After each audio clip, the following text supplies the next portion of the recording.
Shalom para todos, familia del reino, qué gusto poder saludarles, bendecirles. Les habla la profeta Elimar Bracho y en esta oportunidad quiero compartir con ustedes una profecía poderosísima que está en proceso de cumplimiento y de la cual nosotros somos parte, pero también nosotros somos asignados a no solo provocar que se cumpla, proclamar que se cumpla, sino también atraer a aquellos que forman parte de esta profecía, expandir el poder de esta profecía, expandir esta palabra y proclamarla. Esto tiene que formar parte de nuestra guía de oración, de nuestra agenda de oración. Recuerde que en este tiempo una de las cosas que el Padre está haciendo en nuestras vidas es enfocándonos qué es la oración y cómo poder orar efectivamente. Así que no es lo mismo tener una lista de oración, una carta de oración, a una guía. La guía de oración debe ir basada en lo que el Padre ha establecido en su Torah, en su palabra, lo que Él ha anunciado a través de los profetas. Necesitamos proclamar la palabra profética más segura, la cual está en su bendita y poderosa Torah. Así que quiero que usted pueda hoy conmigo poder impregnarse de esta palabra, de esta profecía tan gloriosa, tan poderosa, que nos involucra, que nos compromete, que nos asigna a caminar en ella, a proclamarla y a provocar, a ser voceros de esta profecía, de esta palabra, para que otros puedan entrar también y pueda cumplirse lo que está en el corazón del Padre. Hoy voy a estar compartiendo con ustedes el libro de Oseas, capítulo 2, desde el versículo 1 al versículo 22. Vamos a estar hablando acerca de la restauración de la casa de Israel, la unidad de las 12 tribus. Estamos en tiempos de Shavuot, en tiempos donde ya casi celebramos Shavuot. Y recuerden que una de las cosas que celebramos en Shavuot tiene que ver con un contrato matrimonial, que fue lo que el Eterno le entregó a Moshe en el monte Sinaí. Es la palabra que tú va, por eso hablamos de las 10 palabras. Esto representa las arras, representa la ketubá, el contrato matrimonial y el contrato matrimonial del Eterno con su pueblo. Entonces en Oseas vamos a estar viendo una palabra riquísima, poderosa, llena de profundidad, llena de poder, llena de amor, llena de ubicación, llena de dirección. Así que el título de este mensaje tiene que ver con una profecía poderosa que está en proceso de cumplimiento y que nos asigna a nosotros. ¿Ok? Y vamos a hablar rápidamente quién era Oseas. Oseas fue un profeta del reino del norte, es decir, del reino del norte, las 10 tribus que se separaron del reino del sur. El reino del sur, recordemos que fue la casa, lo que se llama la casa de Judá, que estaba compuesto por dos tribus, Judá y Benjamín. Y el reino del norte fueron las 10 tribus que le fueron quitadas al nieto de David, al hijo de Salomón, por el pecado de Salomón, y esas fueron 10 tribus. La capital del reino del norte fue Samaria, quienes se convirtieron también por causa de su rey y de todos los reyes que vinieron en un pueblo idólatra, un pueblo que cometió adulterio, infidelidad, fornicación, un pueblo que caminó de espaldas a Dios y que se pervirtió totalmente. Recordemos qué se dio en la casa del norte. Ellos crearon, Jeroboam creó un sacerdocio pagano, no de la tribu de Leví, como el Padre Eterno lo había establecido en su Torá. Crearon fiestas paralelas y toda clase de idolatría y de ídolos para que el pueblo no fuera, por ejemplo, a las fiestas de peregrinación y no fuera a Jerusalén, sino que se quedara ahí. Y él hizo todo un antidiseño que hasta nuestros días, hoy todavía seguimos viendo cómo el enemigo sigue operando en ese antidiseño. ¿Ok? Ahora, qué importante entonces esta profecía. Fue un profeta de la casa del norte, se dice esto. En el versículo 7:5 dice que Oseas habló del rey de Israel como su rey. Por eso se cree que es un profeta de la casa de Israel, del reino del norte, contemporáneo con Amós, contemporáneo con Miqueas y con Isaías, quien eran profetas del reino del sur, de la casa de Judá. El mensaje de Oseas fue dirigido principalmente a Israel, aunque en algunas menciones habla de la casa de Judá. Principalmente su mensaje fue un mensaje de confrontación y de amor para la restauración del reino del norte, la casa de Israel. Eh, Oseas denuncia los pecados de idolatría, de adulterio y de la infidelidad de Israel y el amor restaurador del Eterno por su pueblo. También Oseas presenta a Dios como esposo y a Israel como esposa infiel. Habla en esta profecía del juicio correctivo de Adonai y la restauración de Israel. También la vida matrimonial de Oseas, ya que el Eterno le dice que se case con una mujer ramera infiel, su vida matrimonial simboliza lo que era el Eterno como esposo e Israel como esposa infiel. Así que Oseas se convirtió en un hombre que sufrió, que lloró, en un mensaje viviente se convirtió. Es decir, el Padre lo hizo experimentar toda esta clase de vergüenza, de dolor, y para que él pudiese no solamente comunicar un mensaje, y esto me impacta mucho mi corazón, de verdad impacta mucho mi corazón. No es solamente recibir un mensaje para dar un mensaje, no, él fue un mensaje viviente. Él pudo hablar de la perdón por la infidelidad porque él perdonó infidelidad. Él pudo hablar de lo que es la vergüenza y toda aquella condición de estar casado con una mujer ramera infiel y pudo expresar el mensaje del Eterno porque él lo experimentó en carne propia. Y eso me impacta como profeta, la profundidad de Oseas, de su mensaje, porque el Padre lo llevó como un laboratorio a hacer el primero un mensaje viviente para él poder entender lo que estaba en el corazón del Padre, un amor fiel, incondicional, un amor que no se rinde, un amor que no se rinde. Esa frase me impactó, un amor que no se rinde. El amor del Padre es un amor que no se rinde. Y Oseas pudo experimentar el amor que no se rinde y ser un mensaje viviente para anunciar ese amor que no se rinde. Vamos a ver por acá en mis notas. Eh, Tengo estructura del mensaje de Oseas, la esposa infiel, el matrimonio, el amor del Eterno hacia su pueblo, Hashem e Israel, apostasía de Israel, la insinceridad y la rebelión de Israel, el pecado de idolatría, las consecuencias por el pecado de la infidelidad, la compasión de Adonai por su pueblo y luego la súplica de Oseas. Oseas tuvo un periodo intenso de ministerio. Él enseñó durante los tiempos de Usías, Jotán, Acaz y Ezequías, reyes de Judá. También Oseas comenzó su ministerio en la casa de Efraín o la casa de Israel durante los días finales de Jeroboam II, rey de Israel.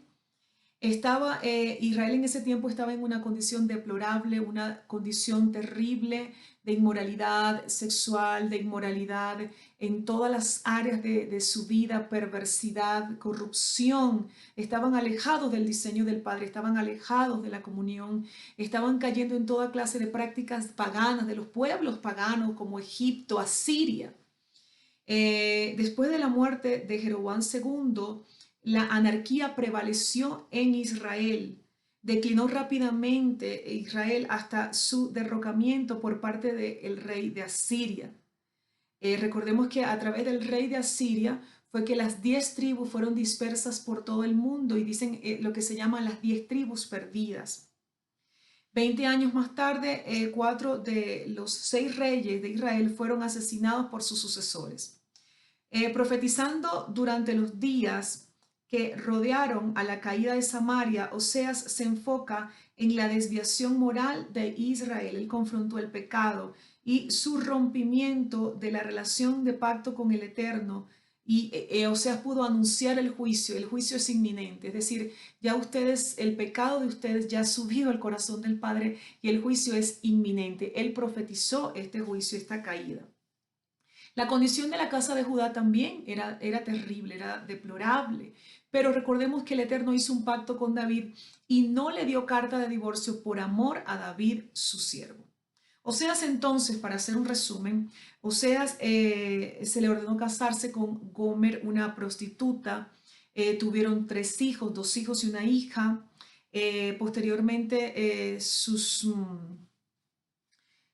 nombres fueron ellos primero, los nombres que se le dieron a estos 3 hijos de Oseas. Ahí está la ruptura del matrimonio y en una forma la, la, la, el, Dios le expresa a través de estos tres nombres que luego fueron redimidos y el Padre les dice que le cambia esos nombres, esa condición, pero en esos tres nombres estaba la condición de Israel y el repudio del Eterno por la condición de su pueblo en ese tiempo, y el Padre le expresa ese rechazo y esa condición y la ruptura del contrato matrimonial, básicamente. Oseas entonces pudo experimentar cómo su esposa se prostituye con amantes, y es la forma como el Eterno le está a él anunciando o enseñando qué fue lo que hizo Israel: prostituirse con amantes, con ídolos.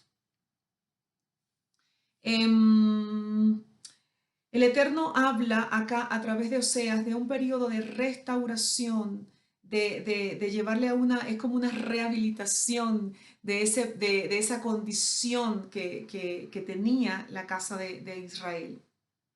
Oseas entonces, como dije anteriormente, es un mensaje viviente que puede hablar del amor perdonador y el amor que no se rinde. Estructura de esta Haftarah. Vamos a hablar algo importante. Los tres nombres de los tres hijos de Oseas. Número uno, Jezreel, Dios esparció, es decir, el Eterno esparció por las naciones a esas 10 tribus que son el reino del norte, la casa de Israel o la casa de Efraín, que es lo mismo. El número dos, el segundo nombre del hijo de Oseas es Lo Ruhama, que significa no compadecida, no misericordia, es decir, hay una sentencia de juicio correctivo había sobre ellos. Y el tercer nombre, Lo Ami, es decir, no mi pueblo. ¿Por qué? Porque le dio carta de repudio. ¿Por qué le dio carta de repudio? Veamos acá, déjenme compartirles, por favor, donde el Eterno le habla en el libro de Jeremías 2, del 1 al 3, el Padre le habla al pueblo de Israel como un hombre, como un marido, como un novio, como un esposo, le habla a su esposa, le establece un vínculo matrimonial. Dice en el versículo 2, capítulo 2, versículo 1 de Jeremías: y vino mi palabra del Señor diciendo, ve y clama a los oídos de Jerusalén, diciendo, así dice el Señor, de ti recuerdo el cariño de tu juventud, el amor de tu desposorio, de cuando me seguías en el desierto. Por tierra no sembrada, santo era Israel para el Señor, primicias de su cosecha. Todos los que comían de ella se hacían culpables, el mal venía sobre ellos, declara el Señor. ¿Qué dijo aquí anteriormente? Dice el amor de tu desposorio. ¿Por qué? Porque el Eterno establece un contrato matrimonial en el Sinaí con Israel. Israel era su esposa. Pero ¿qué sucedió cuando el Eterno establece ese juicio correctivo a través del imperio asirio sobre esas 10 tribus? Le da carta de divorcio. Otro pasaje acá, Jeremías 3:8, acá nos habla de la carta de divorcio que el Eterno le dio a la casa de Israel. Le dio carta de divorcio a la casa de Israel, mas no a la casa de Judá. ¿Por qué? Por amor a David, su siervo, porque había hecho un pacto con David y porque del linaje de David vendría Yeshua HaMashiach, que sería quien redimiría a través de su sacrificio, redimiría a la casa de Israel, a la casa de Judá, y juntaría a través de su sacrificio, haría de los dos pueblos un solo pueblo. Uno de los beneficios de esto, aunque es tan terrible todo lo que vivió la casa de Efraín, ser dispersos por todas las naciones, uno de los beneficios de esto es que ahí se mezcla con los gentiles y la simiente de Abraham es dispersa alrededor del mundo entero, de todo el planeta. Recordemos la bendición de Jacob sobre Efraín, el hijo de José. Le dice, tú serás corona de los gentiles. Es decir, Efraín fue la tribu que más se multiplicó, y era lo mismo decir la casa de Israel que la casa de Efraín. Por lo tanto, cuando la casa de Israel o la casa de Efraín, esa simiente, esas 10 tribus fueron dispersas por todas las naciones, Efraín se mezcla con los gentiles, y esa simiente provoca que los gentiles entren a la puerta de la salvación. Cuando Yeshua viene, lo que abre es la puerta a la redención de esa simiente que ya había sido esparcida. Por lo tanto, no somos un Israel espiritual, Somos un Israel biológicos. Venimos de esas 10 tribus y Yeshua dice, yo no he venido sino a buscar primeramente a las ovejas perdidas de la casa de Israel. ¿Quiénes eran esas ovejas perdidas? Esas 10 tribus que se mezclaron con los gentiles y ahí nosotros estamos involucrados plenamente. ¿Ok? Entonces, hablamos entonces de los 3 nombres. Ahora vamos a estar leyendo el capítulo 2, versículo 1, donde nos habla acerca de la restauración de Israel y de su promesa, la promesa de redención del Padre. Dice de la siguiente manera. Se los voy a leer, dice. El número de los israelitas será como la arena del mar, que no se puede calcular ni contar. Esa fue la promesa que se le dio a Abraham. Ocurrirá entonces que en vez de ser llamados, ustedes no son mi pueblo, que fue el nombre del tercer hijo. Se les dirá hijos de Elohim viviente, es decir, una promesa de redención. Hijos de Elohim viviente. La gente de Yehudá e Israel se juntarán y nombrarán a un único líder. Hay otra versión que dice a un único jefe, pero yo creo en esta versión, a un único rey, y ese es Yeshua. El Eterno juntará a las 10 tribus más las 2 tribus, las 12 tribus serán juntas por el Eterno, un solo pueblo, y tendrán un solo rey, y ese rey es Yeshua.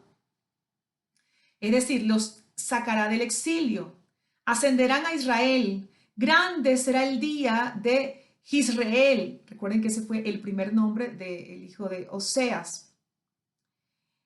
Y se refiere a la casa de Efraín.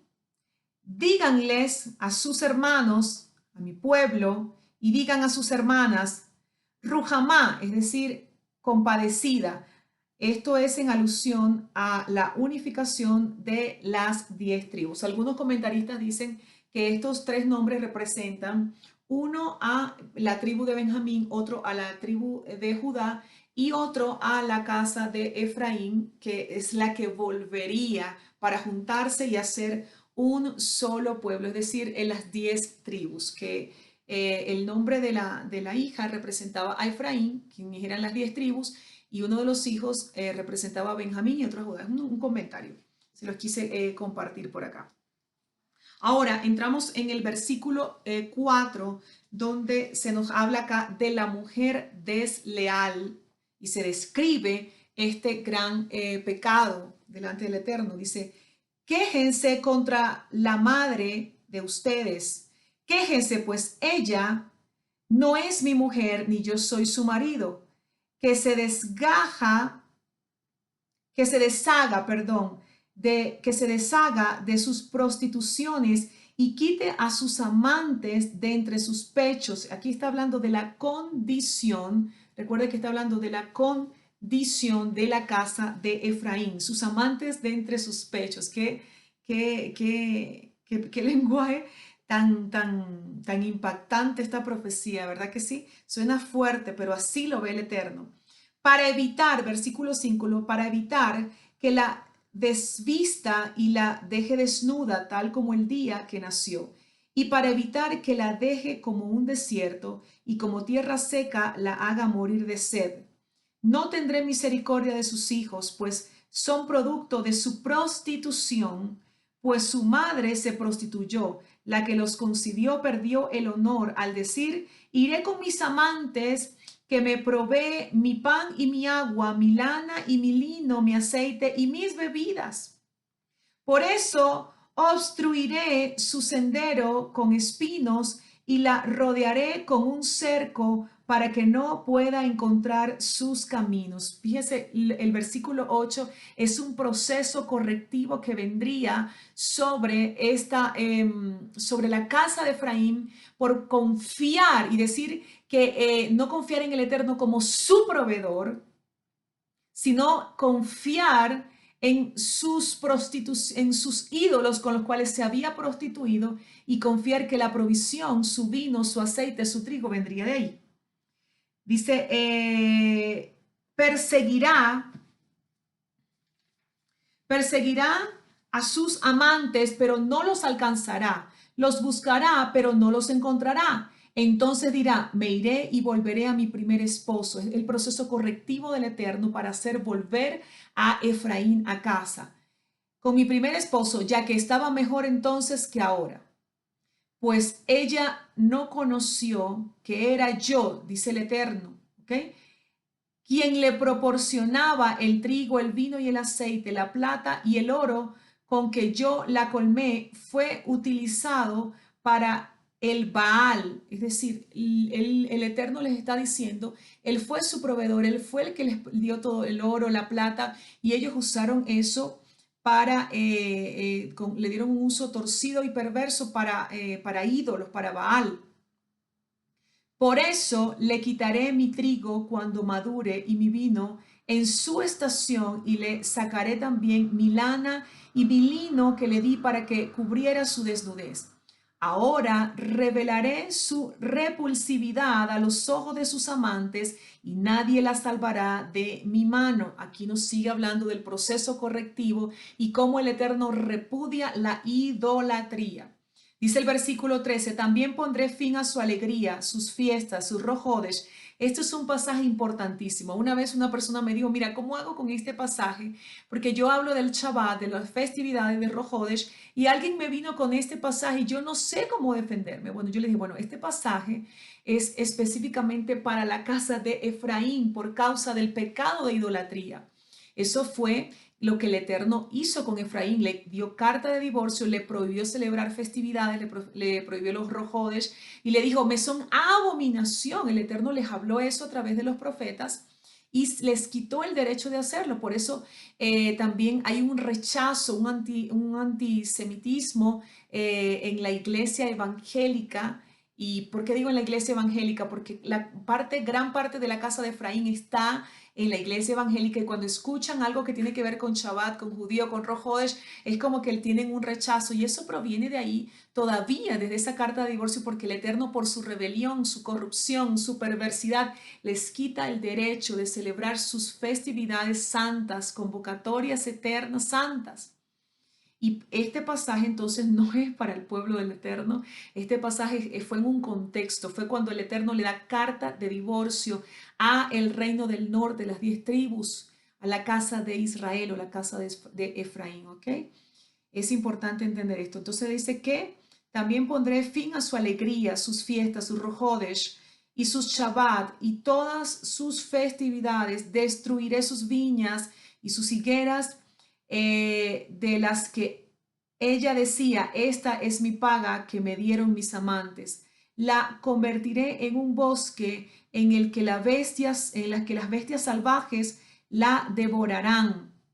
La castigaré por todos los días que siguió a los ídolos ofrendándoles incienso cuando se arreglaba con sus aros y sus joyas e iba tras sus amantes, olvidándose de mí, dice el Eterno. Recordemos que el Eterno está ilustrando la relación entre hombre y mujer, marido y esposo y esposa, con la relación que él tiene con Israel.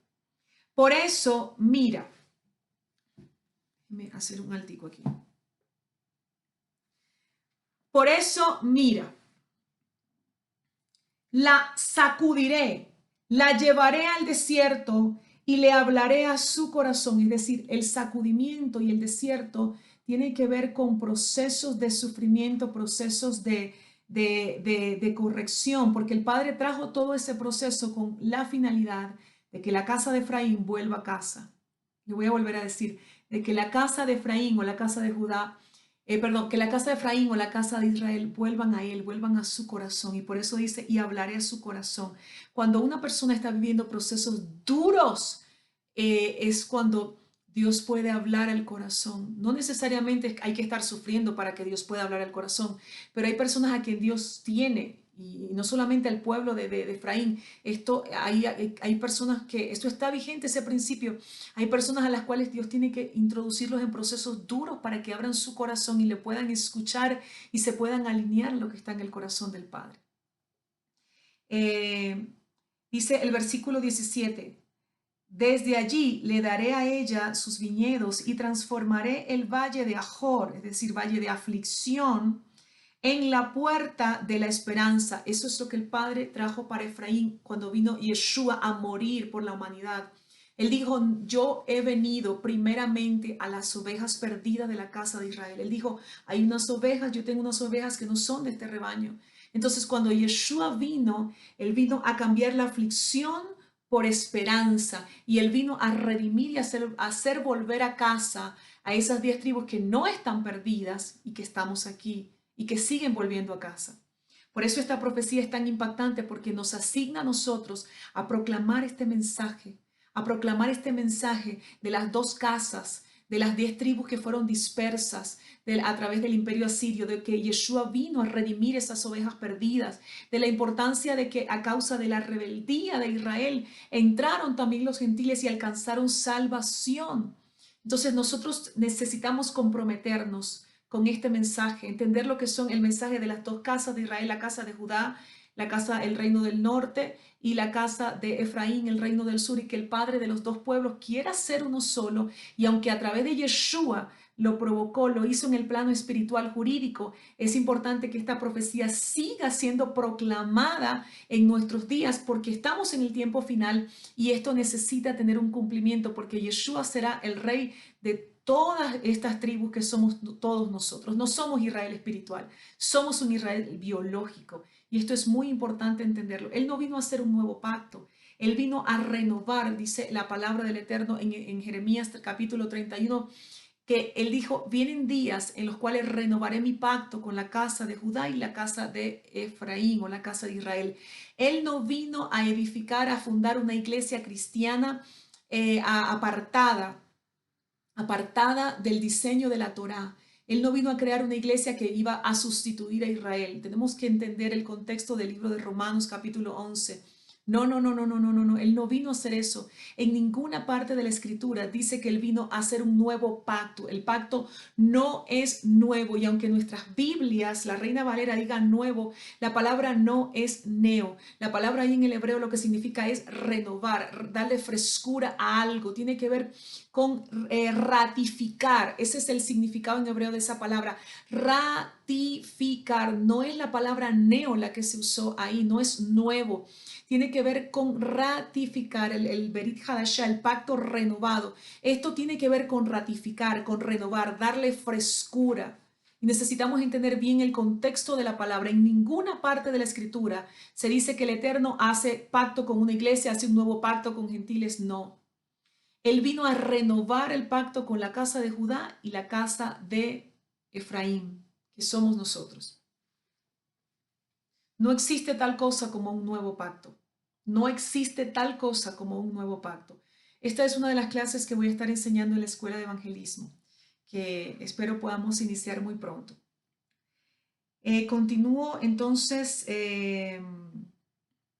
leyendo. Dice, y ella morará allí como en los días de su juventud y como en el día en que vino de Egipto. Fíjese, cuando sale de Egipto, esa alegría al salir de la esclavitud. En aquel día, dice el Eterno, tú me llamarás Ishi, es decir, mi esposo. Y esta palabra en el hebreo tiene que ver con una relación de amor. Esposo que representa una relación unidos por el amor. Y no me llamarás más Baalí, es decir, mi amo, una relación por obligación donde hay una condición de sujeción a un jefe. No tiene que ver con un jefe, sino le dirá Ishi, es decir, mi esposo, mi amado. Eliminaré de su boca los nombres de los ídolos y nunca más serán mencionados por su nombre. Y Baalí tiene que ver con este nombre, con el nombre de un dios pagano. Dice, en aquel día yo haré un pacto por ellos con las bestias salvajes, con las aves del cielo y con los reptiles de la tierra.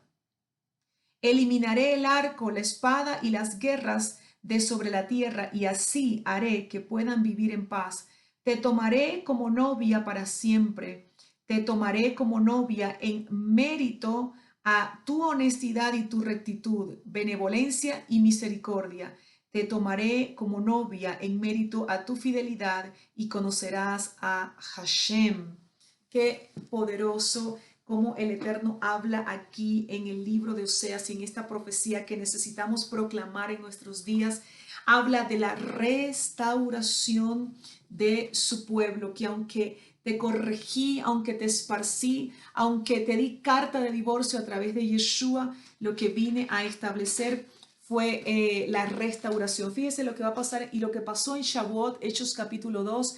El Eterno allí en Shavuot vino a establecer ese pacto y esparció agua limpia y esculpió la Torá en los corazones. En el primer Shavuot, que fue en el monte Sinaí, murieron como 3,000 personas a causa de la idolatría del pueblo cuando Moshe baja con las tablas y tiene que romper esas tablas por causa de la idolatría del pueblo.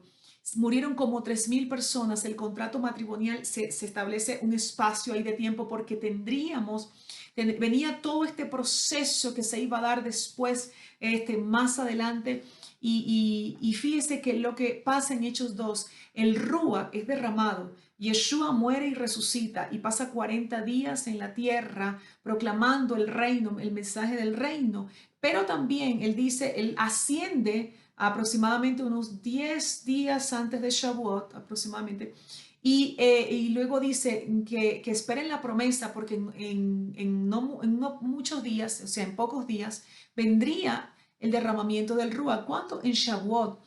Ahí se establece el contrato matrimonial, se renueva el contrato matrimonial donde el Ruach HaKodesh establece y esculpe la Torá en los corazones, en el espíritu de los escogidos para testificar de Yeshua, para proclamar el mensaje y recibieron poder para testificar y para proclamar la dimensión de arriba sea establecida también abajo. Esto sucedió en Shavuot y estamos en vísperas de Shavuot, así que es importantísimo proclamar esta palabra que está en Oseas, esta profecía que es la profecía, la palabra profética más segura, y es proclamar la unidad de las dos casas. Yeshua en este Shavuot va a provocar un gran rompimiento que ya ha venido haciendo en esta cuenta del Homer y va a provocar tanto rompimiento y van a caer tantos velos que la casa de Efraín volverá a casa. Y no digo en un plano no digo totalmente, pero comienza un proceso de tanta revelación y de tanta apertura, donde la gente ya dejará de ver todo lo que es festividad de Shabbat como algo judío, como que huyan, como que me van a judaizar, no, sino que la revelación del Padre, que se le abrió nuevamente a la casa de Efraín, se le abrió nuevamente la esperanza, la alegría que le había sido quitada por su pecado de idolatría, que nos había sido quitada por el pecado de idolatría. Esa alegría nos hace ser partícipes nuevamente de todo lo que es la cultura del reino de nuestro Padre, lo cual son sus festividades, sus Shabbatot, sus Rojodesh. Así que ese es un gran tiempo para proclamar esta palabra. Es importante que puedas, si nunca has escuchado ni habías entendido el contexto del mensaje de Isaías, es importante que puedas escuchar la enseñanza de las dos casas de Israel. Es importante, está no en este canal que vas a estar viendo esta enseñanza, que es Ministerio de Altares de Oración, sino en el canal de Red Shamer. Ahí está la enseñanza de las dos casas de Israel, el apóstol Carlos Soto. Es importante que puedas escuchar esa enseñanza para que puedas entender el contexto de las profecías de la Escritura, porque todo el plan del Eterno gira en torno a este tema de las dos casas. Y hay profetas que son de la casa del norte, hay otros profetas que son de la casa de Judá, perdón, hay otros profetas que son de la casa de Efraín y necesitamos entender el contexto de las profecías, cómo nos involucran a nosotros, pero también cómo nos comprometen en nuestra asignación para ubicarnos en ese contexto y poder proclamar con un entendimiento profético el mensaje del reino y qué es lo que estamos haciendo. El mensaje del reino, cuando es proclamado, lo que está provocando es que la casa de Efraín vuelva a casa y que la casa de Judá reconozca a Yeshua como el Rey y el Señor. Un gran abrazo para todos. Les invito a compartir este video, que la palabra profética corra y que puedas suscribirte a nuestro canal Ministerio Altares de Adoración, donde estaremos subiendo todo el tiempo Todas las semanas estaremos subiendo videos, enseñanzas para niños, para hombres, mujeres, jóvenes. Vamos a estar siempre subiendo enseñanzas para poder enriquecer y ayudarte en tu crecimiento espiritual. Un gran abrazo para todos. Les hablo su profeta y amiga Elimar Bracho y nos vemos en una próxima oportunidad.